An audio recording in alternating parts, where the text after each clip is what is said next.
la parole à Catherine Pogam, qui est médecin réanimateur à l'hôpital Beaujon, PUPH.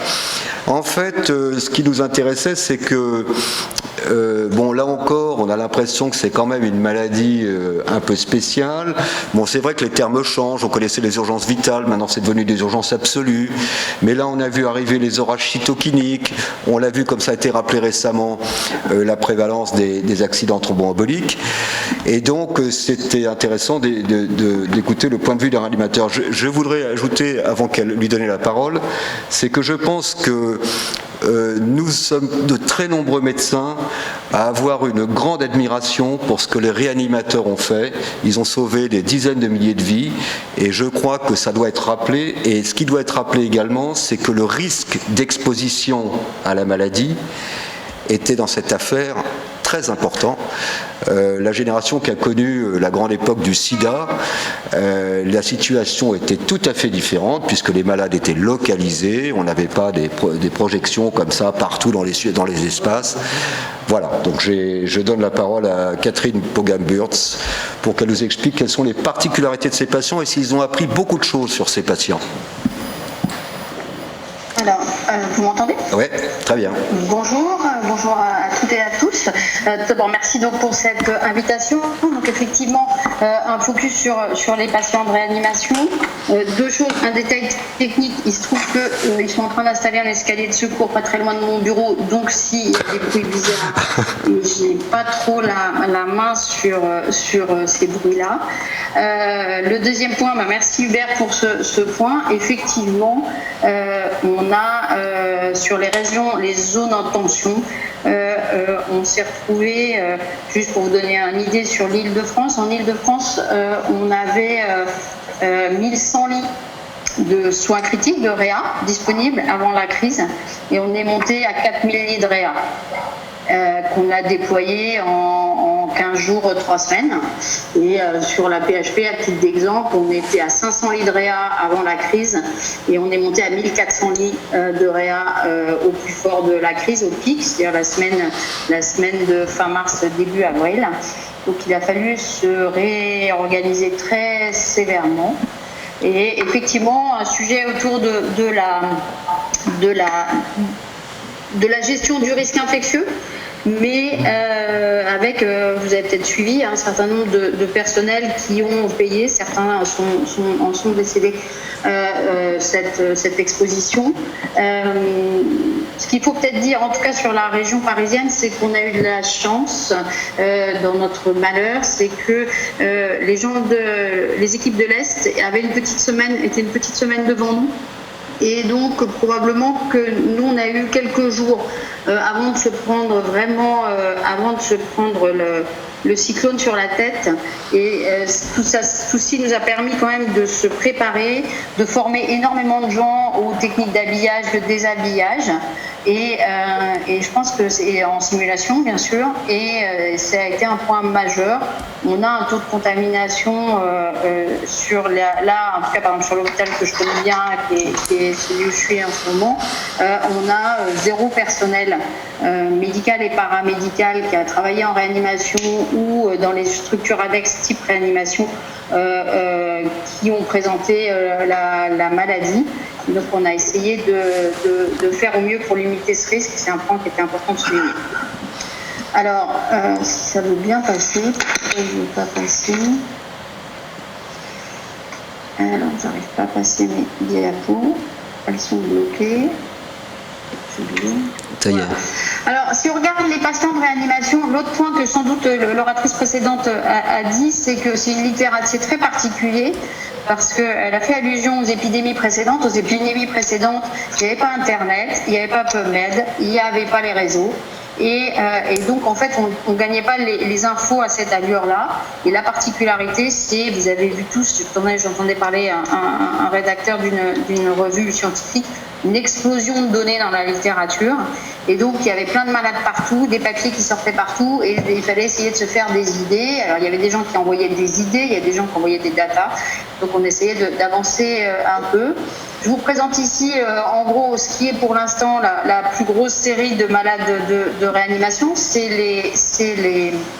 les Italiens de Lombardie qui avaient sorti ça donc début avril, et donc 1500, quasiment 1600 patients de réanimation. Vous voyez que l'âge médian était de 63 ans, c'était très majoritairement des hommes, que un grand nombre de ces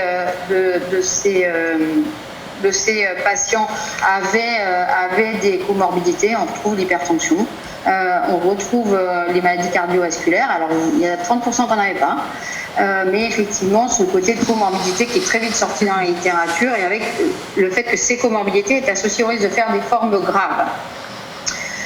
Et quand ils ont publié leurs données, ils étaient à 26% de mortalité en réanimation, sauf qu'à l'époque, il y avait encore 60% des malades qui étaient quasiment en réanimation. Donc vous avez compris que les formes de réanimation, finalement, sont peu fréquentes. Ce qu'on dit, les formes critiques, c'est moins de 5%. Sauf que comme on avait beaucoup de gens malades, 5% de beaucoup de gens, ça représentait effectivement un afflux massif pour les lits de réanimation. Ça a été l'enjeu. Si on regarde une deuxième série, et j'en montrais que 2 sur d'autres malades de réanimation, cette fois-ci c'était une série qui venait de Wuhan, avec, regardez cette colonne avec 52 patients ici.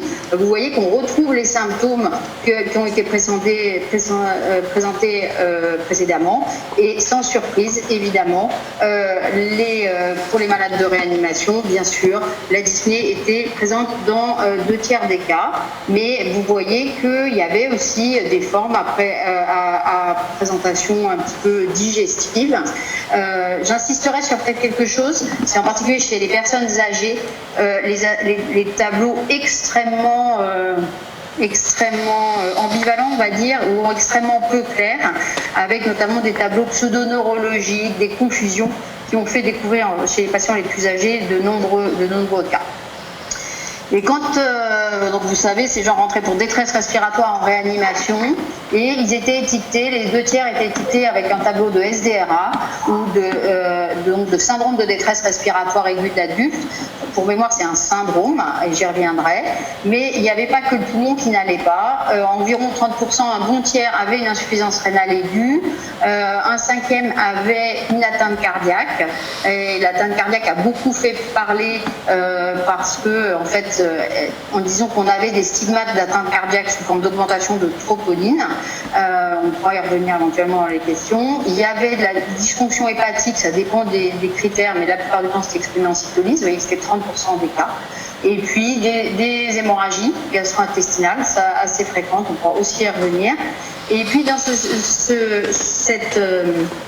cette série, ils avaient que peu d'infections pulmonaires secondaires, et alors que depuis, on sait que les infections pulmonaires secondaires, ces patients, ils rentrent pour un tableau qui est une pneumonie virale sévère, et ils ont par ailleurs quasiment entre 40 et 50% d'infections, cette fois-ci bactériennes, qui vont venir compliquer leur séjour en réanimation. Je vous présente ici des données qui sont des données parisiennes, Île-de-France, puisqu'on a monté un énorme registre qui est en cours de publication, et il y a 4200 patients de réanimation qui sont dedans, et c'est un registre qui est français. Je vous présente là les données parisiennes uniquement. C'est les patients en gros de la crise en région parisienne, et donc environ tous les patients n'ont pas été rentrés, mais il y a plus de 1000 patients là-dedans. Donc vous voyez que l'âge moyen en réanimation était de 61 ans. On retrouve un bon 2 tiers d'hommes, et avec un poids qui, si vous le rapportez à la taille, vous voyez que d'emblée, il y avait un sujet autour du surpoids. Et alors en France, on retrouve les comorbidités, avec 2 tiers de comorbidités cardiovasculaires, un peu moins de malades qui n'avaient rien, et on retrouve le diabète. Et pour vous redonner des données vous avez vu qu'elles sont du CIMEN, donc elles sont extrêmement fraîches et locales. En gros, les gens étaient admis en réa environ 10 jours après le début des symptômes. Les 2 autres scores sont des scores de gravité. Les malades graves, mais graves sur le plan respiratoire, mais pas si graves que ça sur les autres organes. C'est-à-dire qu'il y avait une petite défaillance rénale, il y avait une petite défaillance hémodynamique, mais pas tant que ça. Ils étaient largement ventilés, à 80%. on a eu recours à l'ECMO environ dans 12% des cas. Alors ça varie, je vous laisse commenter le recours à l'ECMO à PHP versus Île-de-France non à PHP. Quand même un recours à la dialyse de l'ordre de 20%. Et à ce jour, mais les chiffres ne sont pas arrêtés puisque tous les patients ne sont pas sortis, on est à 35% de décès en réanimation, qui je pense va être les chiffres autour desquels on va probablement atterrir, entre 35 et 40. J'attire d'emblée votre attention sur le fait que ces chiffres de mortalité doivent être pris en compte en fonction du contexte. Je m'explique. À cette époque, en réanimation, vous n'aviez quasiment que des malades, comme c'est écrit, que des malades ventilés. Autrement dit, des malades qui étaient intermédiaires, qui étaient très hypoxiques et qui avaient besoin d'administration d'oxygène à haut débit. Vous avez dû entendre parler d'Optiflow, où on dit souvent oxygénothérapie à haut débit, OHD, souvent n'étaient pas dans les services de réanimation. On avait tous monté des unités intermédiaires, où souvent ce n'étaient pas les réanimateurs et qui étaient, mais on travaillait avec les gens qui étaient dans ces unités. Ce qui fait que les chiffres que je vous présente là, c'est vraiment le concentré du concentré des plus graves. C'est important parce que peut-être qu'il y aura d'autres chiffres et si on met bout à bout les autres malades dont je viens de parler, qui sont des malades qui en temps normal on met en réanimation, probablement que la mortalité sera plus basse. Alors vous avez vu les images et voilà un exemple d'une succession d'images dans le temps de ces fameuses pneumonies Covid avec donc au départ vraiment cette maladie pulmonaire. Alors au départ c'est assez discret, vous avez ces fameuses images en verre dépoli assez discrètes, puis avec le temps un peu d'images, toujours très sous-pleural, très périphérique, un peu d'images sous-pleurales et puis progressivement on évolue avec des images qui commencent à se condenser avec les fameux rayons d'abeilles aussi. Et donc c'est des images que vous avez sans doute peut-être déjà eu l'occasion de voir.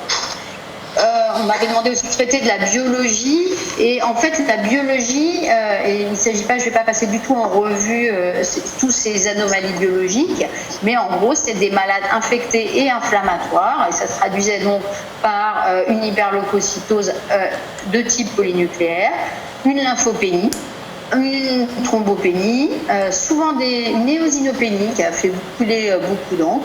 Et finalement, quand vous regardez dans la littérature, c'est des stigmates d'infection virale.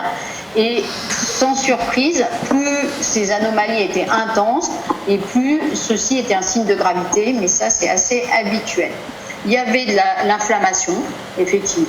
On a beaucoup parlé de l'IL6, des CRP élevés, et là c'est pareil. L'IL6, comme dans toutes les pathologies de réanimation, plus elle était élevée, plus c'était un facteur de risque de mortalité et de forme grave.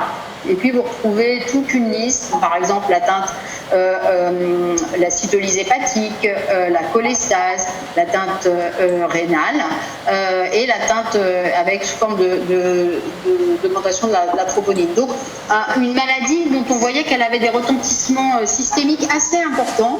Alors dans un premier temps, on a beaucoup dit ça ressemble finalement à chaque fois qu'on a une infection grave, l'infection grave, il y a la réaction, il y a les réactions de l'hôte et il y a ce fameux syndrome inflammatoire et donc tous les organes trinquent un peu. Et pendant longtemps, on s'est dit ce sont des conséquences indirectes, comme quand vous avez un état de choc au point de départ d'une péritonite, vous pouvez avoir toutes ces anomalies et elles sont secondaires au sepsis. Progressivement, en fait, on s'est rendu compte qu'on parlait beaucoup de SDRA, on parlait beaucoup de pneumonie, puis comme je viens de vous le montrer sur le plan biologique, en fait, il y avait quand même plein d'autres anomalies. Et je viens de vous les citer via la biologie. Et un certain nombre de gens se sont dit, mais est-ce que c'est comme la grippe, c'est qu'une atteinte respiratoire, ou est-ce que finalement ce virus en fait pas plus ? Et que ce que je vois sur le rein, ce que je vois sur le cœur, ce que je vois sur le tube digestif ou sur le cerveau, est-ce que c'est des conséquences d'une infection grave et tous les malades qui ont des infections graves peuvent avoir ces atteintes ou est-ce que le virus joue un rôle là-dedans et c'est ça que je vais essayer de développer. Ça a commencé avec cette idée qu'on a vu apparaître, c'était il y a 1 mois et demi, notamment les Italiens qui commencent à dire mais ça ne ressemble pas à un SDRA habituel. Et et il n'y avait pas que les Italiens, il y a Luciano Gattinoni qui est très connu, mais en fait les Chinois aussi se sont posés la même question. Et puis, ils ont dit quand même, quand on a quelqu'un qui a un scanner comme ça, et on ne s'attend pas à ce qu'il ait ce degré d'hypoxémie. Vous savez que l'hypoxémie, on l'exprime sur le rapport entre la PO2 sur la FiO2 et sur la FiO2. Et donc là, on a un scanner, bon oui, il y a des anomalies, mais on ne s'attend pas à ce que ce malade soit aussi hypoxémique. Et puis, quand vous regardez dans le temps, vous aviez des malades 7 à 10 jours après l'admission, même degré d'hypoxémie. Mais alors là, j'allais dire, on retrouve nos petits, c'est-à-dire on retrouve nos images classiques de SDRA, alors avec les stigmates d'atteinte virale là, mais avec les condensations, le bronchogramme. Et ça, on se disait, ok, ça c'est du SDRA classique, ça c'est pas banal. Juste pour vous, la définition qu'on a en cours, il y a des définitions de Berlin et qui disait on a un SDRA si dans les 7 jours qui suivent un facteur déclenchant, peut être une pathologie pulmonaire ou extra-pulmonaire, on a une hypoxémie. Et là vous voyez que c'est pas très exigeant, hein, moins de 300 mm de mercure en P sur F, chez quelqu'un qui est ventilé avec une pression positive, la fameuse PEC de plus de 5 cm, et des images bilatérales dont on est à peu près sûr qu'elles ne sont pas liées à une insuffisance cardiaque. Sous-entendu, on est à peu près sûr que ce n'est pas un OAP cardiogénique, mais que c'est bien une atteinte pulmonaire lésionnelle. Et puis on avait décrit les degrés de gravité. J'attire votre attention sur ça. Actuellement, je ne parle pas de Covid, la mortalité du SDRA sévère en réanimation en 2019-2020, ça reste 45%. Et un SDRA sévère, c'est quelqu'un qui a une hypoxémie définie par un rapport PaO2 sur FiO2 inférieur à 100 mm de mercure. C'est quelqu'un, par exemple, qui en FiO2 1 aurait 90 de PaO2. Alors, on a avancé un peu et on vous a présenté tout à l'heure, et je vais passer très rapidement, la première physiopathologie, le virus, ça c'est l'épithélium alvéolaire. Le virus arrive, il attaque nos pneumocytes, qui sont les cellules résidentes de la cavité alvéolaire. Ça fait du dommage alvéolaire, il tue les cellules, ça part de la cytotoxicité, ça fait de l'inflammation. Là-dessus, nos mécanismes de lutte contre l'inflammation et de réponse à l'hôte, au pathogène se mettent en place. Les cellules habituelles viennent à l'attaque et pour essayer de contrôler tout ça, les macrophages, les cellules dendritiques. Et vous savez que dans la réponse, il y a la production d'un certain nombre de cytokines, en particulier pro-inflammatoires. Et là, hop, on refait l'histoire. On est bien dans ce fameux orage cytokinique qui, effectivement, passe d'une atteinte qui, au départ, était pulmonaire à une atteinte qui est une inflammation locale au niveau pulmonaire, puis qui se diffuse, qui devient systémique. Ça, c'est très classique. Puis un certain nombre de gens se sont dit quand même c'est un peu bizarre cette histoire parce qu'il y a des hypoxémies profondes qui ne collent pas avec les atteintes en tout cas parenchymateuses. Les autres défaillances elles existent mais elles sont limitées. Et puis vous avez vu que dans la définition c'était 7 jours. Et vous avez vu aussi jusque-là que globalement les malades ils présentent ces tableaux 8 à 12 jours après le début. Et puis, il y a aussi autre chose qui a fait tiquer un peu les réanimateurs, c'est que quand on ventile un SDRA, une des caractéristiques, c'est que ce poumon qui est complètement congestif, qui est lourd, et bien quand on le ventile, il n'est pas compliant. Et donc, une des caractéristiques qu'on rajoute souvent, c'est qu'on a des problèmes de compliance pour ces patients-là à les ventiler. Autrement dit, dès qu'on met un peu trop de volume dans leurs poumons, les pressions montent et on sait que ceci est responsable de barotraumatisme. Et tout le monde a commencé à voir qu'il y avait 50% à 60% de ces malades, on n'avait pas de problème de compliance pulmonaire. Donc on a cherché un peu. On s'est dit en fait que ce qu'on voyait aussi, on se rendait compte que si on regardait bien les vaisseaux, on avait pas mal de vaisseaux très dilatés et notamment des vaisseaux qui hyper perfusaient, des zones qui étaient mal ventilées, donc ça fait du shunt. Et donc cette vasodilatation, elle était inadaptée parce que normalement, quand il y a une zone qui n'est pas ventilée, l'artère pulmonaire, les artérioles pulmonaires se serrent, c'est ce qu'on appelle la vasoconstriction pulmonaire hypoxique. Donc on s'est dit, il y a un problème de vasculature pulmonaire et d'anomalie des rapports ventilation-perfusion. Donc, en gros, les réanimateurs se posaient des questions, donc les Italiens ont émis une hypothèse. Et puis, il y a d'autres hypothèses qui sont arrivées et je n'ai pas encore la solution, mais on a évoqué ce problème on s'est vite rendu compte que la coagulation systémique de ces patients n'était pas normale et notamment dans les formes graves 20 à 30% d'embolie pulmonaire, donc des macro-thrombies avec des événements veineux et artériels dont vous avez parlé jusque-là. Donc ça pouvait participer à une cause d'hypoxémie, mais souvent ça ne suffisait pas à expliquer ou elle n'était pas présente. Et donc on a progressivement, ce schéma résume un peu où on en est, toujours sur la base de notre virus qui vient se fixer. Et vous savez que sa zone d'entrée cellulaire, c'est le récepteur à l'enzyme de conversion de l'angiotensine. Et que ce récepteur à l'enzyme de conversion de l'angiotensine, il est exprimé dans beaucoup de cellules, dans beaucoup d'organes et dans beaucoup de cellules endothéliales. Donc, on déclenche cette fameuse réaction cytokinique, inflammatoire, intense. Et en fait, on rajoute quelque chose qui est probablement très particulier, qui est une atteinte endothéliale, parce que notamment nos cellules endothéliales sont elles aussi équipées du récepteur, et donc vont déclencher une atteinte endothéliale qui, elle, va être responsable localement d'une succession de micro-angiopathie, qui est de plus en plus assez bien va venir s'ajouter à ce qu'on a observé dans les formes de coagulation qui font que ces malades sont globalement sur des profils très hypercoagulables, avec un fibrinogène qui est très élevé, une génération de thrombine qui est très élevée, et notamment des dédimères très élevés. Et il faut savoir par exemple que la concentration de dédimères est un facteur indépendant pronostic chez ces patients-là. Donc là on s'est dit c'est quand même un peu plus qu'une atteinte respiratoire simple. Et donc un certain nombre de gens, et c'est des hypothèses qui sont toujours en cours, se disent quand même il y a de la thrombose, il y a de la dysfonction vasculaire, l'inflammation est quand même bizarre. Et donc est-ce qu'on n'est pas sur quelque chose d'un peu plus complexe et vers une atteinte systémique endothéliale? Et le Covid, c'est aussi le retour de l'intérêt des autopsies. Et donc on a vu arriver pas mal de papiers sur des autopsies et qui ont montré que, par exemple, vous avez ici en gris en microscopie électronique, c'est un glomérule rénal, et vous voyez, alors vous ne voyez pas, mais il y a la flèche pour nous dire qu'on fait comme si on l'avait vu.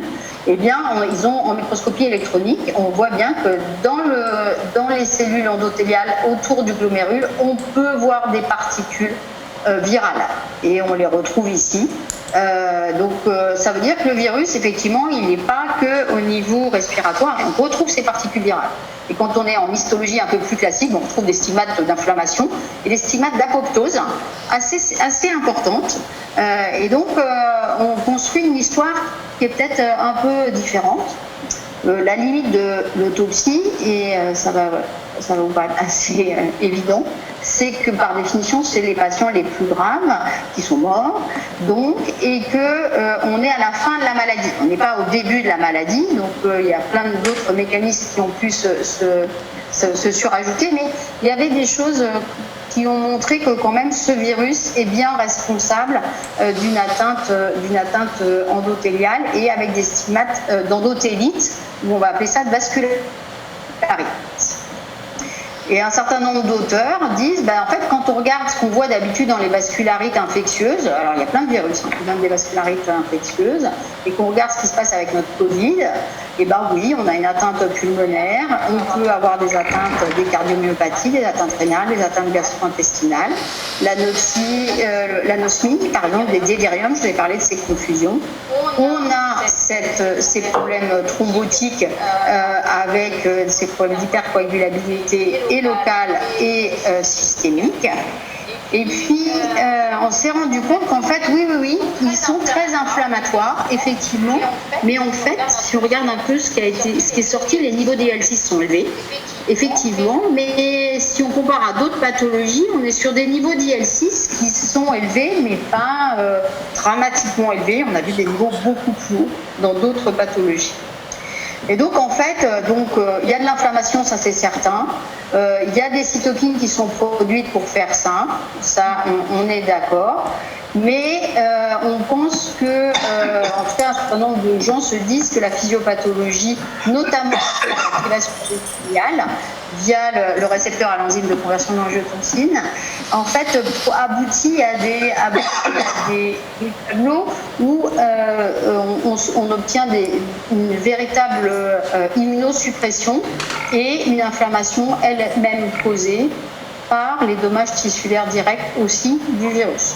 Donc tout ça, c'est des hypothèses, c'est des choses qui sortent tous les 2 jours.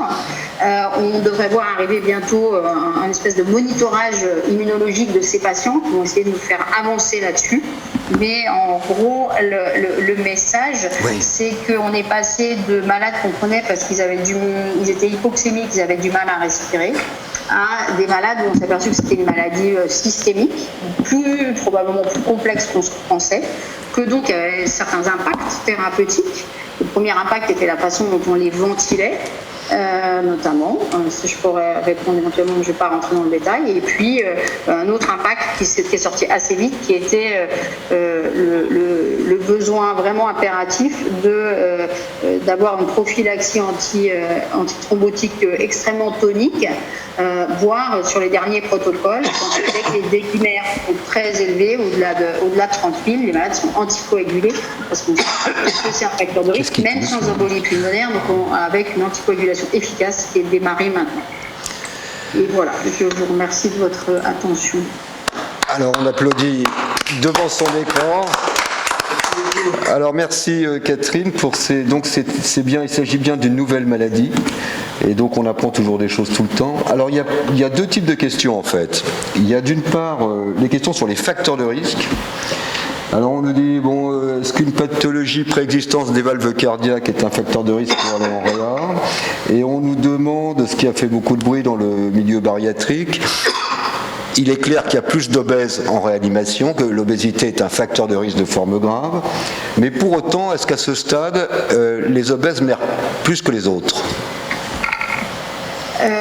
L'obésité, alors là il va falloir accepter de faire avec les données qu'on a. Il semble que l'obésité soit un facteur de risque de mortalité. C'est un facteur de risque de forme grave et aussi un facteur de risque de mortalité. Comme le tabagisme. Hein. Ah bon, alors on avait l'impression que c'était l'inverse avec le tabagisme, que le tabac protégeait. Faut se méfier. Ok. Alors, d'autre part, il y a également sur les traitements. Donc, il y a une question sur qu'est-ce qui vous fait choisir entre l'intubation et la ventilation active. Je pense qu'on veut parler de VNI, me semble-t-il. Ouais. Alors, une des particularités, c'est que donc on est le 20 mai, donc globalement le 20 mars, c'était il n'y a pas si longtemps que ça, il y a moins de 2 mois. L'idée générale, c'est qu'on avait des malades qui arrivaient extrêmement hypoxémiques et que ces malades se dégradaient extrêmement vite. Et donc, à l'époque, ce qu'ils disaient était qu'il fallait favoriser l'intubation assez rapide pour éviter des catastrophes et des arrêts cardiaques hypoxémiques.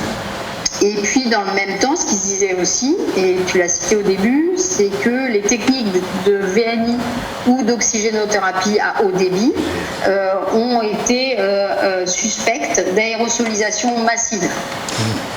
Et donc du fait que ça en balançait partout ça balançait du virus partout. Et donc il y a eu, quand je dis on, mais c'est pas que nous, hein, c'était vrai dans l'Est, c'était vrai en Italie, c'était vrai chez les Chinois. L'utilisation initiale, et je crois que c'est hyper important dans cette crise de se rappeler que quand même il y a 2 mois on savait rien quoi.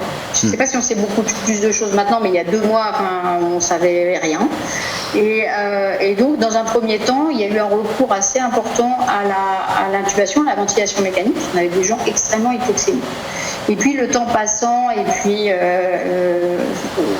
l'OHD s'est mis en place, voire la VNI, voire les CPAP de Boussignac. Et donc maintenant, en gros, l'idée générale est de tout faire pour ne pas avoir à intuber. Et donc on essaye de les faire passer avec de l'OHD, éventuellement pendant 4-5 jours. Alors on sait très bien que quand vous êtes sur des FiO2 80% à 50 minutes de chimiothérapie, il faut que ça fasse assez simple parce que sinon on va devoir intuber. Mais on a clairement au fil du temps changé notre façon de faire et donc ça diffère un peu et on intube vraiment contraint et forcé. Ça, c'est différent de ce qui se passait au tout début. Mais il y a des très grands réanimateurs qui ont beaucoup dit il faut les intuber dès qu'on dépasse les litres d'oxygène. Ça, c'est fini. D'accord. Alors, sur le plan thérapeutique, il y a une question. La bithérapie azitro-R3C peut-elle prévenir les formes respiratoires graves en associant dès le début l'oxygénothérapie ? Je voudrais un peu rebondir sur cette question particulière en posant la question suivante. Tous les traitements que vous utilisez en réanimation, ils sont éprouvés, ils savent que ça sauve des malades, les drogues vasopressives, tout ça, les façons de ventiler les malades, les pipes, tout ça. Mais finalement, toutes ces drogues antivirales-là, ça sert à quelque chose ? C'est volontiers provocateur, mais on peut se poser la question. Moi, c'est d'autant moins provocateur que chaque fois qu'on en a démarré, on a mis en place un comité multiprofessionnel pour décider de ce qu'on faisait. Parce qu'un certain nombre était d'ailleurs accessoirement hors AMM, et on a inclus un maximum de malades dans les essais. Et donc, je reste convaincue que, y compris quand c'est un peu la panique, un peu la guerre, il faut garder ses fondamentaux. Et les fondamentaux, c'est d'évaluer ce qu'on fait. Et donc, effectivement, sur les traitements, tous nos malades étaient inclus dans un protocole qui s'appelait Corps Immuno, où on a testé les anticorps anti-IL6. Vous avez vu un communiqué de presse, mais le papier n'est toujours pas sorti. Et donc, je pense que c'est ce qu'il fallait faire. Nous, on n'a pas fait, nous, c'est-à-dire en réa. Et donc, on était en contact direct avec nos infectiologues et avec les gens de médecine interne. Et donc, on discutait, eux démarraient sur les formes sévères, mais pas critiques, un certain nombre de traitements. Et en fonction de la discussion qu'on en avait avec eux, on les continuait, on les arrêtait. Ok. Dernière question plus ponctuelle. Alors, on a entendu parler des 6500 respirateurs d'air liquide. Là, alors, ils marchent pas, ils sont utiles, ils aident à quelque chose ? Si. En fait, il y a deux sujets. Vous savez qu'en France, et on ne l'avait pas encore mis à la poubelle, on a ce qu'on appelle une réserve sanitaire de l'EPRUS, qui est une réserve de ventilateurs de type Osiris 1 et 2, qui sont des respirateurs extrêmement basiques, qui en gros avaient été constitués et sont constitués pour faire face à une nécessité brutale de ventiler mécaniquement beaucoup de gens, plutôt, donc c'est des respirateurs qui ont 10-15 ans, plutôt dans l'hypothèse à l'époque d'une attaque chimique. Et donc avec des gens qui n'avaient pas de SDRA et de choses comme ça. Et donc les ventilateurs qui ont été commandés, ils ont été commandés parce qu'ils vont servir à faire, à reconstituer la réserve EPRUS. Donc c'est des ventilateurs qui sont des Osiris 3, qui sont des ventilateurs qui peuvent sauver la vie de quelqu'un qui arrête de respirer. Et donc qui fonctionnent, mais c'est pas des ventilateurs sur lesquels vous pouvez faire un SDRA en décubitus ventral et en grande difficulté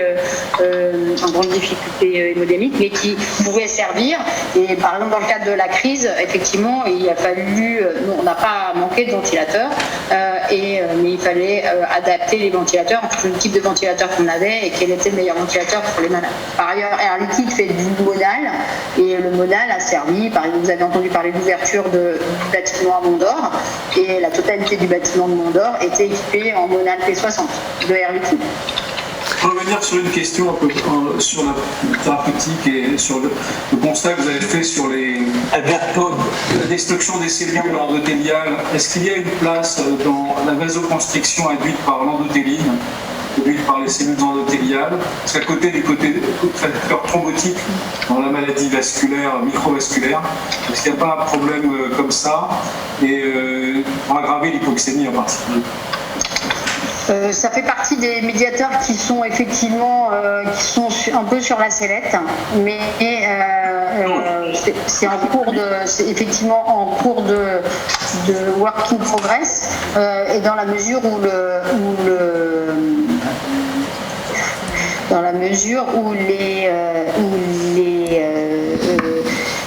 en fait, vous avez vu, je vais rapidement sur le récepteur à l'enzyme de conversion de l'angiotensine.